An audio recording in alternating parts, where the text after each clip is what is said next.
Jadi aku ada ketemu Ibu Purba di SMA saya. Nah disitulah yang lebih bikin kayak, ternyata nari itu nggak sekedar cuman hitungan 1 kali 8 aja loh gitu, tapi bisa banyak lah kan yang kandungan di dalam tari itu gitu, nggak hanya sekedar yang selama ini kita lihat nari musik 1 kali 8 udah gitu. Nah pas zaman aku dulu itu Bang, bisa dibilang orang tahu Sumatera Utara kalau nggak Toba Melayu gitu, bisa dibilang itu sih, bahkan mungkin sampai sekarang juga kayaknya seperti itu. Nah jadi aku pengen kayak orang itu juga tahu ada Simalungun loh gitu, dan Simalungun ini kaya akan budayanya. Kalau ada yang ngejain kayak gitu lah memang cacat, terus kayak mana gitu. Jadi penerima acceptance itu bagus banget ya buat kita. Nah ini tuh saran buat teman-teman, caranya buat kalian hidup move on adalah cintai diri kalian.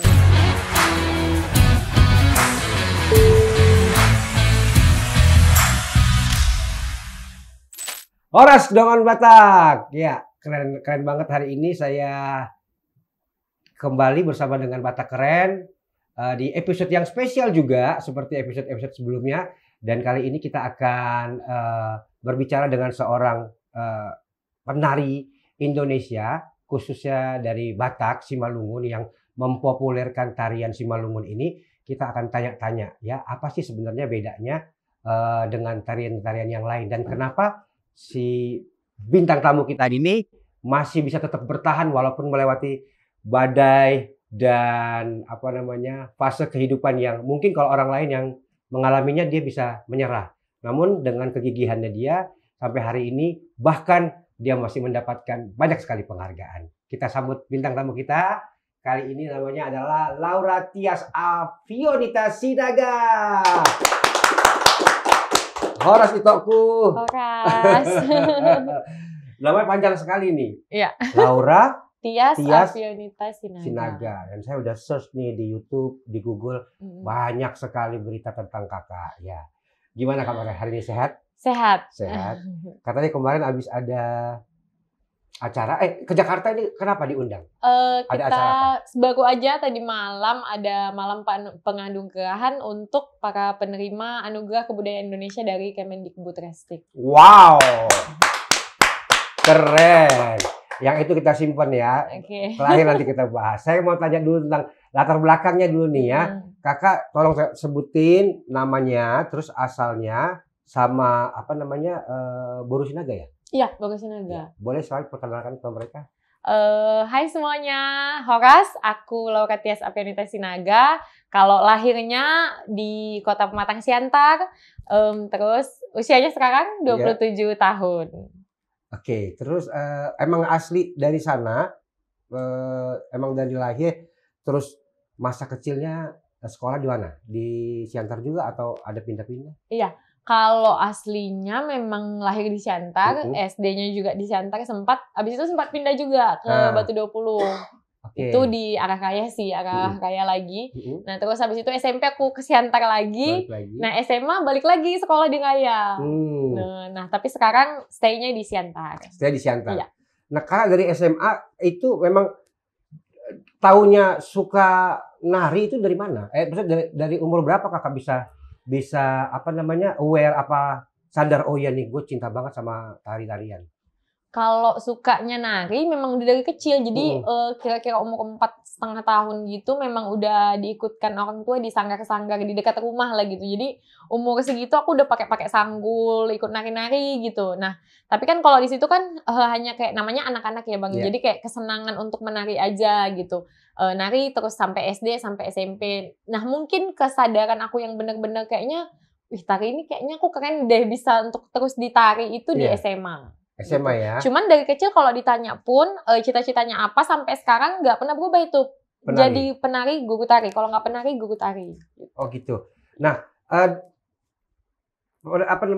spesialisasi akhirnya mendalamin atau menekunin tarian daerah itu? Apa memang dari awal? Apa memang sempat kontemporer juga? Enggak, memang dari awalnya udah belajar tari Simalungun. Nah, terus pas di SMA yang aku bilang tadi, aku ketemu salah satu guru, memang idola aku juga, motivasi aku juga, yang bikin aku sampai secinta ini juga ke Simalungun, ke tarian Simalungun. Jadi aku ada ketemu Ibu Purba di SMA saya. Nah, disitulah yang lebih bikin kayak, ternyata nari itu nggak sekedar cuman hitungan 1 kali 8 aja loh, gitu, tapi bisa banyaklah kan yang kandungan di dalam tari itu gitu, nggak hanya sekedar yang selama ini kita lihat nari, musik, 1 kali 8 udah gitu. Ternyata masih banyak lagi pelajaran, bahkan pelajaran hidup yang bisa kita lihat dari tari itu sendiri. Gitu. Oke, nah ini kan mungkin dengan Mbak BK yang lagi nonton ini juga teman-teman yang lagi nonton itu nggak tahu bedanya yang mana tari tortor, tari kan kalau Indonesia terkenal dengan kalau Batak dari Sumatera Utara tari tortor, ada tari Bali, ada tari piring di Minang. Nah ini kakak tariannya spesialisnya apa? Tortor Simalungun. Tortor. Nah bedanya apa tuh tortor Simalungun sama tortor Batak? Toba. Tortor Toba ya. Mungkin satu di tempo. Di tempo. Iya. Karena kan kalau Toba temponya bisa dibilang lebih beat ya. Lebih beat tempo. Ibaratnya hitungannya kayak 1, 2, 3, 4, 5, 6, 7, 8. Nah, kalau Simalungun mungkin lebih gemulai lagi. Ini untuk yang tradisinya nih ya gitu. Jadi mungkin di temponya gitu. Baru ada juga beberapa gerakan yang mungkin ragam gerakannya. Tapi kalau dibilang berbeda kali sebenarnya enggak, karena kayak di Simalungun ada ser-ser, di Toba juga ada ser-ser, tapi tekniknya ini berbeda. Ya di Simalungun ada sombah, di Toba juga ada sombah, tapi kan jelas berbeda.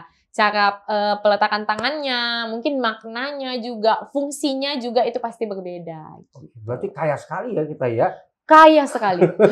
Nggak usah Indonesia dulu, kita ke Sumatera Utara aja atau Batak aja itu kaya sekali sebenarnya. Ada berapa jenis tarian tortor sih? Kalau ini kan kakak tahu Simalungun, ada Toba, ada lagi nggak yang lain? Kalau ini sebenarnya bakalan pro kontra nih ya Bang, karena kan ada nih orang yang nggak mau dibilang Batak, ada yang mau dibilang Batak gitu kan. Tapi kalau yang setaunya kalau puak 5 puak kan ada 5 puak Batak kan, ada Pak-Pak, ada Mandailing, ada Karo, Toba sama Simalungun gitu. Iya.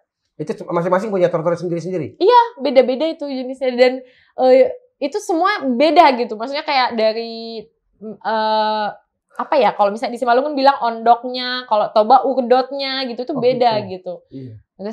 Rasa mereka menarikan itu juga berbeda. Oke, dari misalkan saya yang awam misalkan nih, untuk bisa menari tortor Simalungun itu kira-kira butuh berapa lama latihannya?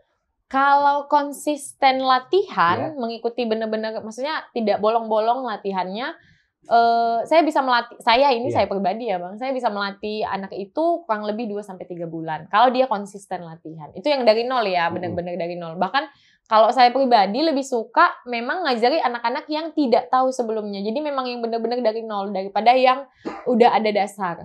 Karena biasanya yang nggak tahu ini, karena dia memang pengen tahu, rasa ingin tahunya besar, kegigihan dia untuk belajar dan semangatnya latihan itu bisa lebih gede lagi daripada yang udah ada dasarnya nih gitu.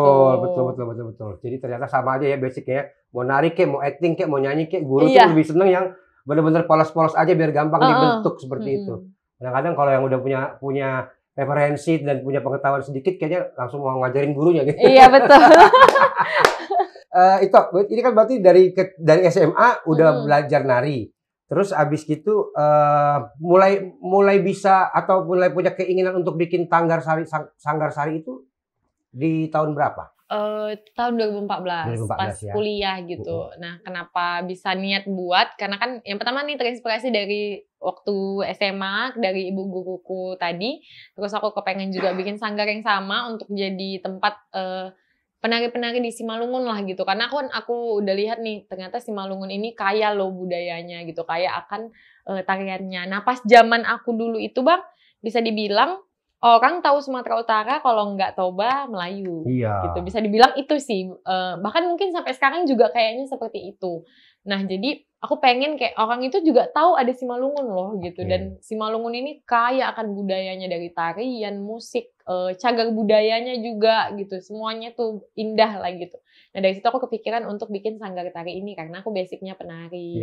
Nah, dari mulai pembuatan nama segala macam, aku juga lihat referensi kayak pembuatan nama aku cari dari dulu ada kakak senior kan aku yang bisa sampai berangkat ke Jerman gitu. Nah, aku terinspirasi dari mereka, terus aku cari nih arti nama lain.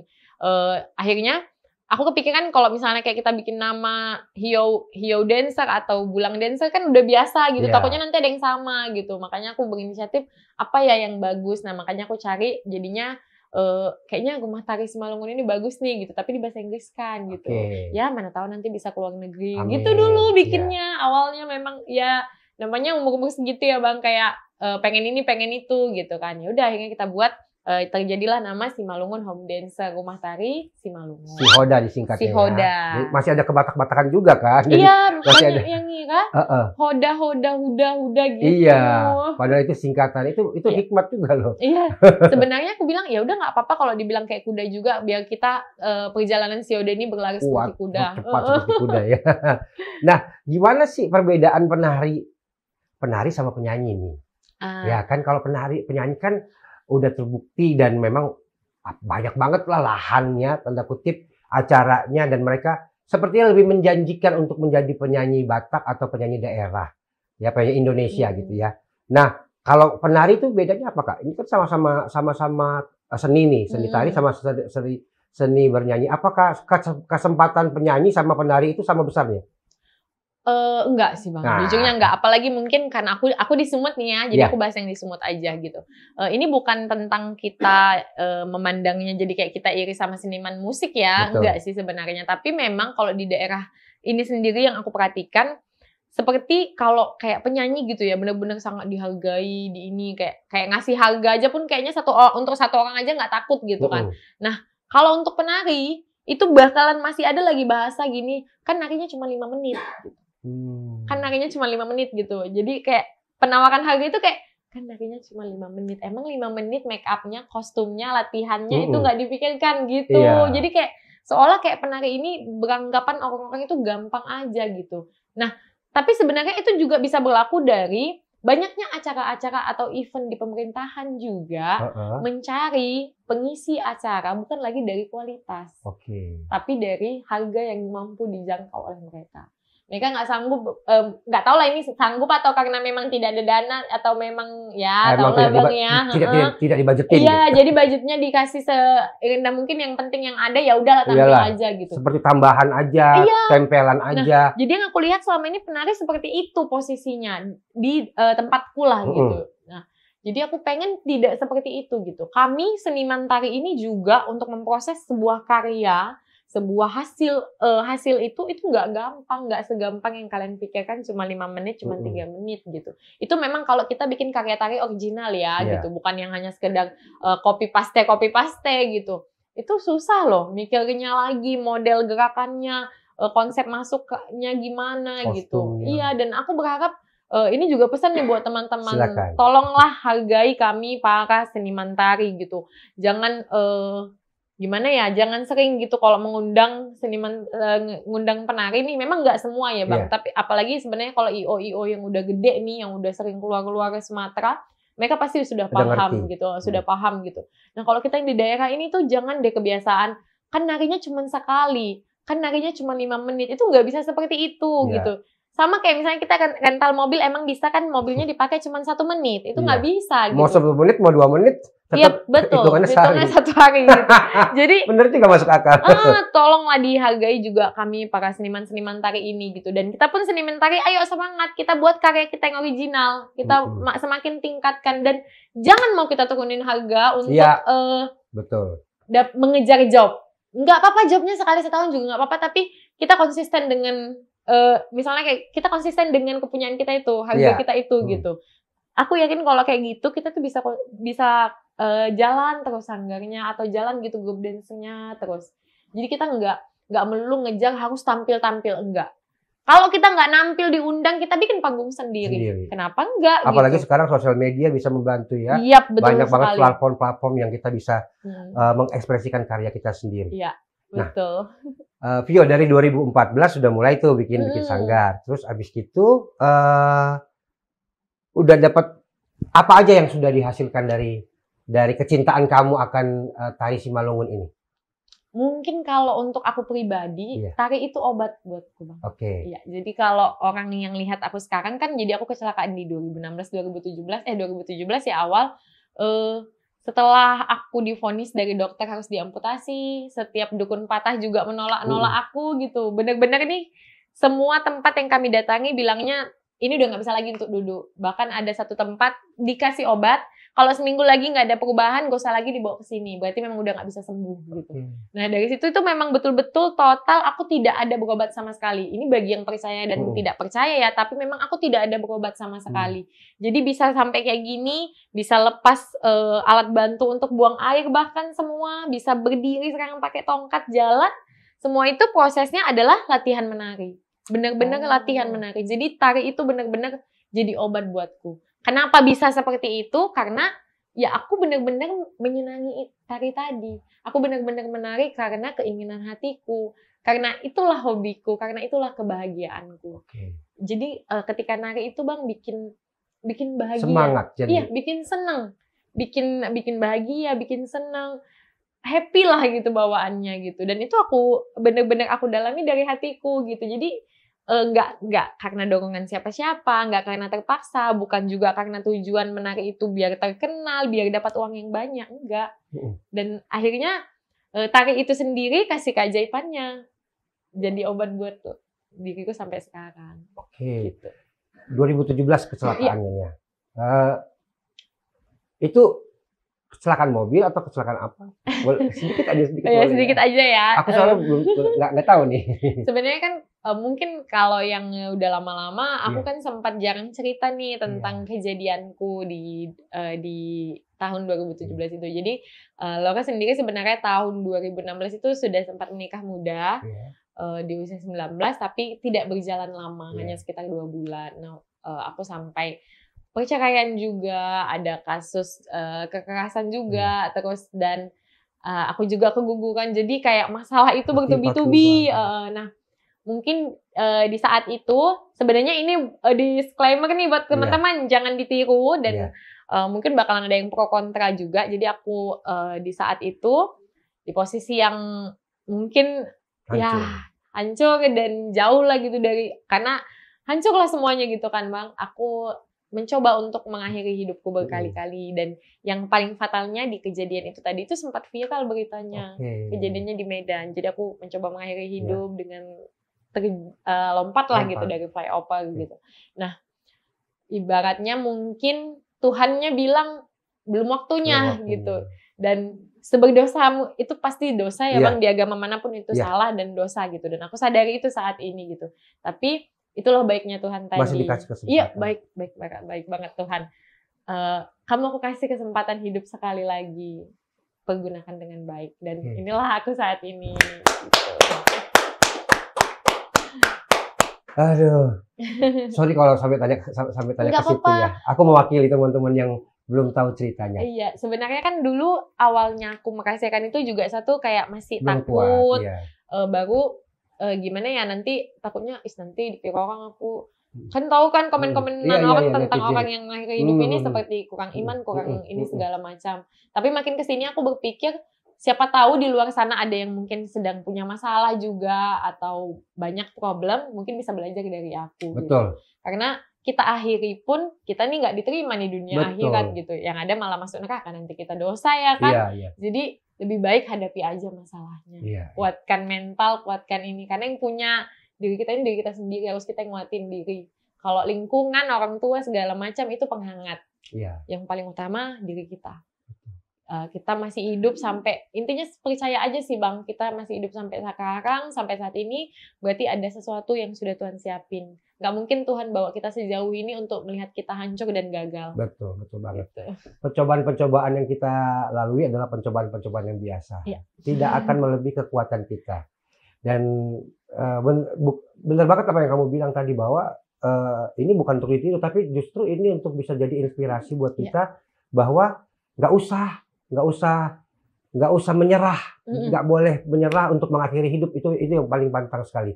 Dan melalui Kak Laura Datovio ini kita bisa belajar bahwa ternyata manusia bisa bikin kesalahan, ya. Tapi selama masih ada nafas, masih ada umur, dia bisa bangkit, ya. Nah, saya dengar juga Vio ini waktu kecelakaan itu, peristiwa itu, terus lumpuh ya, lumpuh total, dan tapi masih bisa ngajar. Aku lihat videonya di Dai TV tadi aku di Jadi itu yang aku bilang Bang. Gimana makanya kayak yang aku bilang tadi, kita tuh memang harus semangat karena mengeluh itu boleh, nangis itu pun boleh, tapi 1 malaman aja. Jangan Iya, semingguan. abis itu lanjutin aja hidup. Karena kayak mana pun kan waktu itu berjalan, Iya. Bang. Jadi mau nggak mau itu pasti kelewatin. Nah, aku dulu waktu akhirnya memutuskan, aku udahlah. Karena kan berhenti berobat nih, Bang. Semua udah nolak-nolak, dukun patah segala macam. Tambah ekonomi kami juga udah ya hancur lah. Market kami itu pernah sampai hampir nggak makan loh, Bang. Iya, itu betul-betul karena memang hancur habis-habisan untuk berobat, untuk permasalahanku juga gitu kan, ngurus surat persidangan gitu kan. Karena aku tanpa persidangan, Bang. Jadi pisahnya itu tanpa persidangan sama sekali gitu. Nah, jadi saat itu bener-bener kondisi yang, ini kan masih ada bekas nih gitu, tulang punggungku masih keluar nih. Kaki kiri ini bengkak besar, jadi aku nggak bisa telentang. Jadi tidurnya miring, kakinya ini diangkat setengah gini.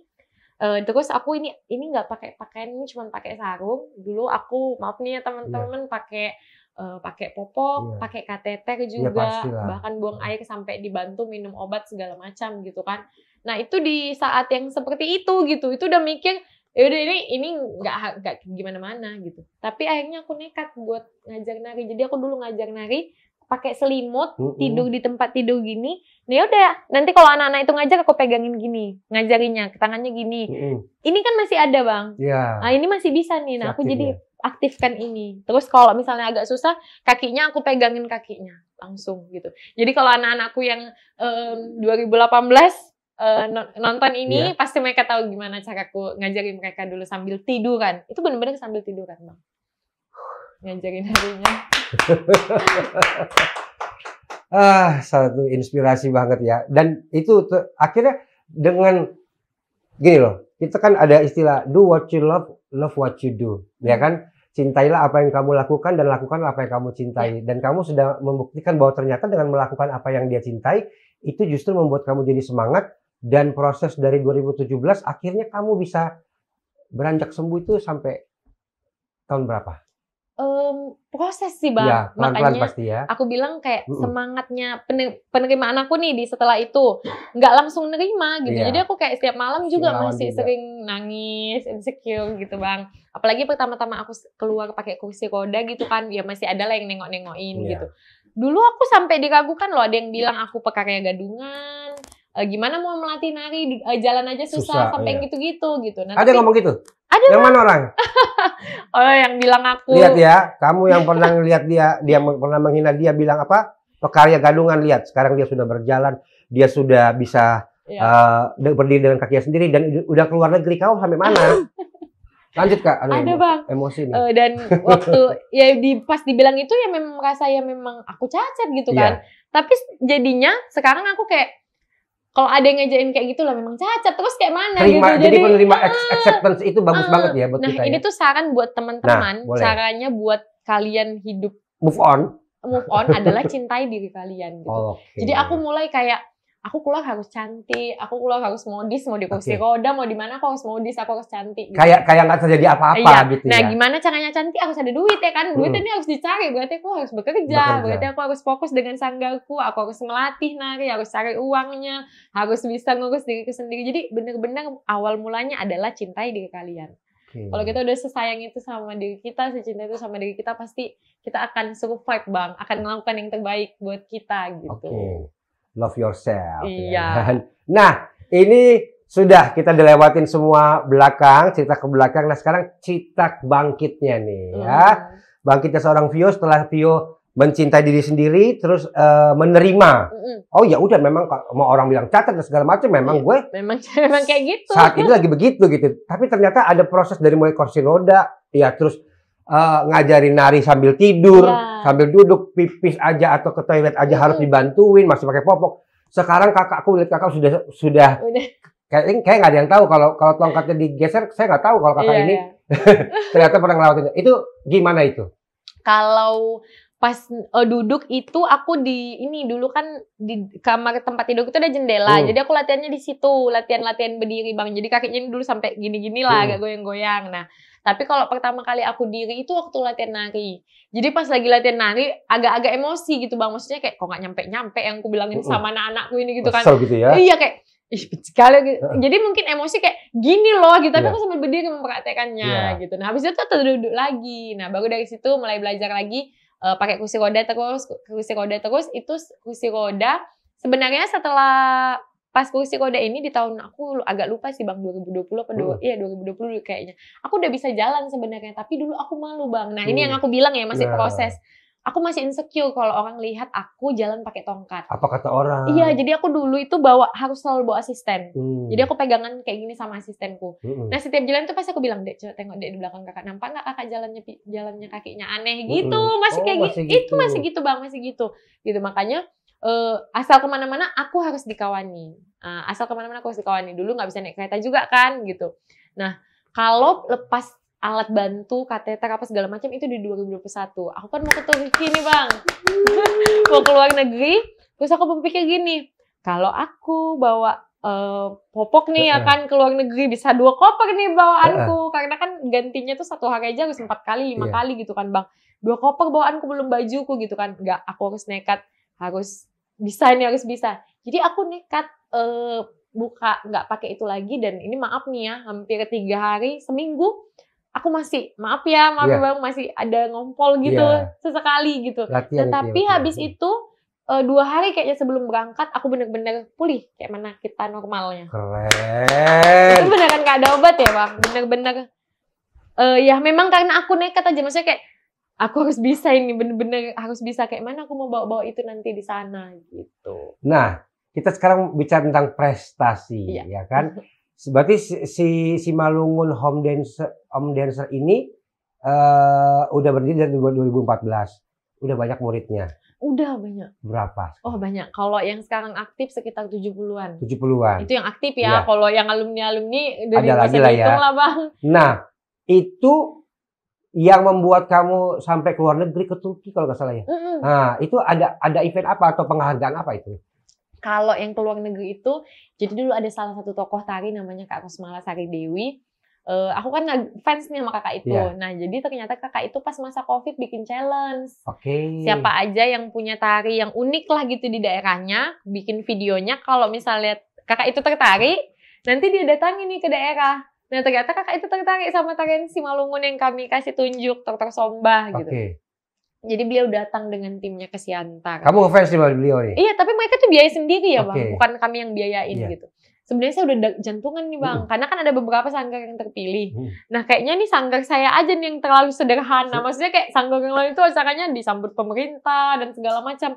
Kayak kami tuh kayak ala kadarnya kali gitu lah, bener-bener gitu ya, yang sederhana aja gitu kan. Tapi ternyata kakak itu memang orangnya juga, mungkin karena kakak itu berangkat dari nol juga. Berprosesnya, jadi dia ngerti lah, tahu. Nah disitulah kakak itu datang, terus kita sharing gitu, karena kakak itu bilang nanti kalau misalnya ada festival, nanti aku coba deh kasih ke kalian, mana tahu setuju. Nah dari situ akhirnya kami ada nih undangan festival tahun 2021.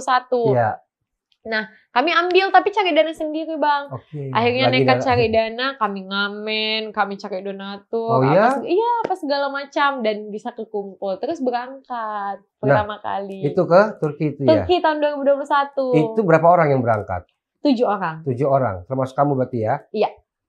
Nah, itu 2021 berarti kamu yang tadi baru lepas popok itu? Iya. Itu di situ kejadiannya Bang, di situ. Jadi kalau anak-anakku yang berangkat tahun 2021 itu pasti tahu kali. Kamu ikut nari atau enggak, tapi kan aku yang melatih, pelatihnya ya mereka, dan yang ketemu-temu wakili kota, gubernur kan aku juga yang menjelaskan tentang pakaian-pakaian adatnya, budayanya gitu. Aku lah yang membawa mereka. Apa nama tarinya? Kami bawa medley Simalungun, Haporas, terus habis itu kami bawa apa lagi ya? Ada banyak sih Bang, ada 7. Ada 7 ya? Iya, ada 7 kami bawa. Nah, itu dari Indonesia cuma kalian doang atau ada lagi? Iya. Jadi kalau festival-festival kayak gitu satu perwakilan, kita mewakili Indonesia gitu. Tapi karena ini baru pertama kali, jadi organisasinya yang menaungi ini kurang meyakinkan lah, karena kan maksudnya kurang yakin baru sama kami. Jadi kami digabung dengan Sanggar Kak Rosmala gitu. Tapi ternyata juara 2 dan the best costume. Itu kostum-kostumnya gimana? Kamu memang nge-research atau memang karena memang warisan dari ibu atau dari keluarga yang ngajarin bahwa oh ini loh baju adatnya Simalungun, ini kalau tariannya ini bajunya seperti ini loh, itu tahu dari mana? Nah jadi gini Bang, di Simalungun ini banyak nih, apalagi kalau buka Facebook ya, semua salah. Bikin Iya. tarian yang kayak gini pun semua salah. Nah, tapi aku nggak mau terbebani dengan itu. Karena memang targetku adalah anak muda. Oke. Anak muda ini kalau kita kasih yang monoton aja nggak selera itu orang Iya. itu. Ya kan mereka juga namanya ini sebenarnya kan budaya dinamis. Iya. Mengikuti perkembangan zaman. Jadi kita nggak bisa nunggu hanya yang itu aja. Aku rasa kalau pencipta tari yang zaman dulu masih hidup sampai sekarang, lebih keren lagi tariannya Iya, gitu. dia juga pasti berubah Iya. ya. Jadi ya kita harus buat yang baru dong, buat yang lebih keren gitu. Nah, aku dulu sering nanya sama pemangku adat di Simalungun. Oke. Aku belajar tarian tradisi ini apa yang bisa diangkat apa gitu. Dan aku merasa, aku kan sempat kuliah gitu Bang, sempat kuliah walaupun nggak sampai selesai lah karena kejadian itu tadi. Kan kami belajar nih pengembangan tari gimana, garapan tari gimana, ya ilmunya itu kan harus kita gunakan gitu. Kalau kita terus mau yang tradisinya aja, ya nggak bisa kita bawa kemana-mana gitu. Akhirnya aku selalu kembangin tarian Simalungun tadi, aku bawa. Nah, termasuk juga kayak kostum gitu. Nanti aku kayak cari-cari inspirasi di Google, tapi aku tambah-tambah lagi gitu. Misalnya pakai selayar, pakai ini, pakai itu gitu. Nah, baru aku kasih ke mama. Tapi kalau yang mendesain tetap aku. Yang kasih desainnya baru nanti untuk yang yang tanggung jawab jahit-jahitnya mama gitu. Nah, mengapa masyarakat kerap sekali mengira Simalungun sama dengan kesenian Toba? Mungkin karena kalau orang tanya nih, apalagi yang orang Sumatera ya Bang, sering bilang Batak gitu ya, udah taunya Batak ya udah Batak Toba, yang Tobanya aja. Jadi mereka nggak tahu ada Simalungun, ada yang lain gitu. Nah, apa yang kakak lakukan untuk mengenalkan budaya Simalungun? Maksudnya selain tanggal tari ini, ada nggak rencana ke depannya atau kakak ya sendiri yang bikin misalkan challenge gitu ya, festival? Tapi dari si Hoda sendiri yang mengadakan, ada nggak kepikiran seperti itu? Kami udah sering buat. Kalau itu sebenarnya sebelum aktif-aktif festival ke Turki itu kami 2015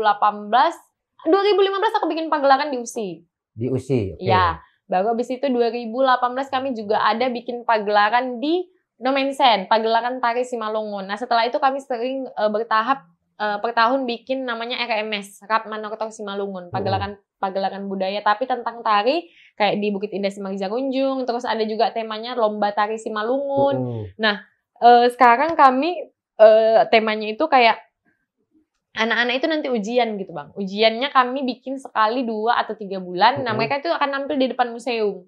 Jadi masyarakat bebas nih datang nonton gitu. Nanti anak-anak ini nampil. Ya udah kami buat gitu. Jadi memang nggak harus melulu nunggu ada undangan dari mana-mana. Kami udah bikin itu sebelumnya gitu.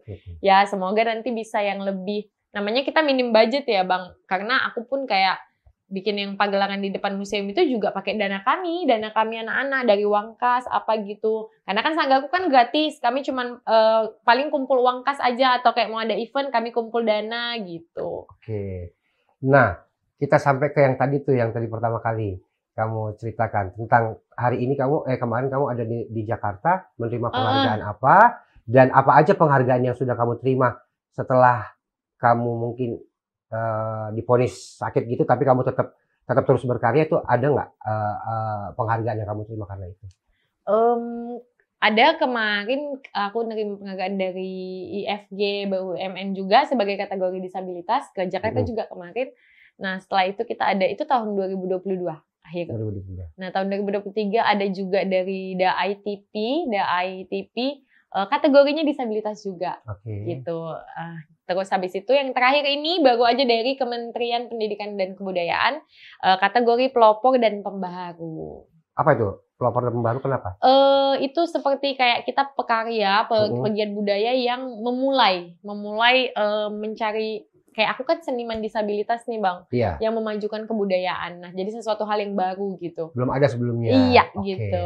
Kata-kata yang belum ada sebelumnya gitu. Apalagi kan kami yang dengan seperti itu aku udah berhasil bawa ke tingkat internasional. Jadi bukan nasional lagi gitu. Aduh. Bangga sekali saya mendengarnya. Jadi buat kalian yang pencinta budaya Simalungun, tarian dan segala macam, atau ini contohnya Simalungun ya. Mungkin ada juga yang lain. Jangan pernah kalian untuk berhenti mencoba, dan memang itulah penting banget kita mengetahui diri kita sendiri, mengenal diri kita sendiri. Sebenarnya apa sih yang gue cintai? Iya, betul. Ya, karena apalagi kalau kita mengerjakan apa yang kita cintai jadi profesi, itu jadi lebih enak.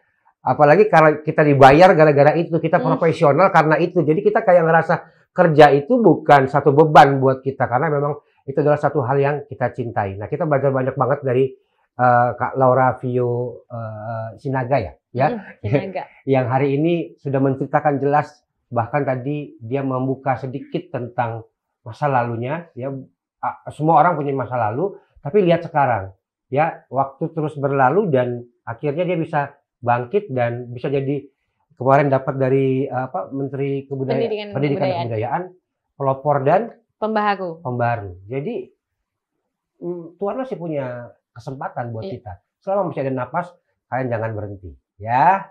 Nah, apa rencana Vio nih untuk selanjutnya nih? Berarti besok pulang nih ya? Iya, besok udah pulang. Nah, kalau untuk rencana sendiri banyak sih ya Bang.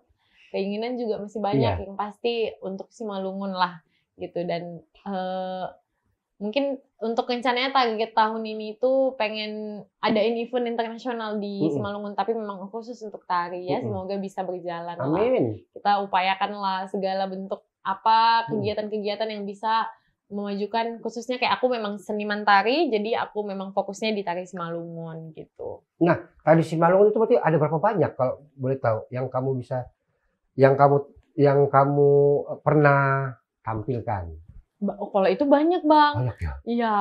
Karena kan itu tadi yang aku bilang, kalau misalnya kita hanya mau tari tradisi aja mungkin itu aja. Makanya kita buat garapan baru. Kita buat koreografi yang baru lagi. Oke. Musiknya juga bikin sendiri? Musiknya juga, ya. Berarti sama kayak kamu itu berarti komposer, pencipta lagu lah ya? Enggak, kita bayar. Kita bayar atau beli ke komposer. Oke. Ya, suruh dia yang komposer bikin juga, terus abis itu tariannya kamu yang ciptain. Iya gitu. Oke. Jadi kayak inilah saling support juga. Gitu. Berarti hak ciptanya hak cipta tari itu adalah hak cipta kamu? Ada yang hak cipta kita. Ada juga beberapa yang masih belum didaftarin, karena kan kalau daftarin kayak gini juga kan pakai biaya kan. Iya. Tapi itu akan jadi investasi loh. Iya, betul. Begitu nanti. Tapi memang iya, karena aku kemarin pernah ciptain satu karya gitu, dan ternyata mungkin konsepnya itu disukai oleh banyak orang dan betulan dicontek orang dan semua mengakui itu punyanya. Iya. Tapi aku belajar gini sih Bang, ya udahlah gitu, dan tapi karena banyak orang yang melihat dan mereka tahu itu punya siapa, ya mereka udah tahu gitu itu punya aku. Dan aku balik lagi sih Bang, kalau itu ditiru orang, dipakai orang, berarti karyaku berhasil. Bagus, udah itu aja positifnya. Kadang semua hal yang kayak gitu nggak perlu kita jadikan ini sih Bang, kayak aduh gitu. Kalau ngeluh terus nanti nggak jalan jadinya. Ya udah, kalau yang ini udah memang ada yang ditiru orang, berarti aku berhasil nih bikin sesuatu yang menarik gitu. Ya udah, aku buat yang baru lagi nanti. Iya. Dan belajar ya. Yep. Setelah buat yang baru jangan lupa dipatenkan ya. Waduh. Nah, ini kalau misalkan mau lihat karya-karya kamu atau video-video latihan, atau di mana itu? Di channel YouTube atau di IG? YouTube kami, aku kan karena ini adminnya juga anggota Sangga gitu kan Bang, kami belum ada yang tim profesional gitu ya. Doainlah teman-teman, semoga ada budget kita punya tim profesional nanti. Amin. Kalau YouTube belum ada sih Bang, tapi sekarang TikToknya lagi naik-naiknya nih. TikToknya ya? Apa itu? Boleh cari aja, search aja Kak Vio. Kak Vio. Itu Kak Vio berarti itu punya kamu ya? Iya, punya aku. Kalau di Instagram official Sihoda dan Avionita Sinaga. Siap, keren. Aduh, senang banget kita ya sudah mendengar satu kisah dari seorang penari Simalungun yang benar-benar punya semangat hidupnya justru membuat dia mencintai apa yang dia lakukan dan dia melakukan apa yang dia cintai. Bagaimana dengan kamu yang nonton? Nah, coba mulai hari ini coba tulis apa sih yang kau cintai. Jangan semua dikerjain ya. Iya. Penari juga, ini juga, itu jangan juga. Obsesi. Ambisi. Jangan terlalu menggebu-gebu. Jangan terlalu obsesi. Ambisi boleh, tapi jangan terlalu terobsesi gitu. Dan juga harus fokus ya. Iya, hidup aja yang cukup. Oke, keren. Cukupkanlah dirimu dengan apa yang ada padamu ya. Sekali lagi nih, pesan-pesan buat Dongan BK sendiri dari Kak Vio. Mungkin kalau aku buat teman-teman dimanapun berada, apapun masalahnya, apapun problem hidupnya, tetap semangat, tetap fokus dengan diri sendiri, jangan menyerah. Terus semua orang itu kan punya kekurangan dan keterbatasan. Dilawan kekurangannya, dilawan keterbatasannya. Dengan apa? Yakin sama diri sendiri. keterbatasan sama kekurangan itu sebenarnya nggak ada kalau kalian semua mau berjuang. Kalian akan kalah kalau menyerah. Tapi kalian akan jadi pemenang ketika kalian terus konsisten dan fokus. Serahkan semua sama Tuhan, ikhlas, semua akan tercukupi. Keren! Saya akan tutup dengan satu quote seperti ini. Seorang pemenang bukanlah seorang yang nggak pernah gagal. Seorang pemenang adalah seorang yang selalu bangkit pada saat dia jatuh dan tidak akan pernah menyerah. Sampai ketemu lagi di episode berikutnya. Saya Jupiter Fortissimo dan saya Vio. Ketemu lagi di episode selanjutnya di Batak Keren. Batak Keren.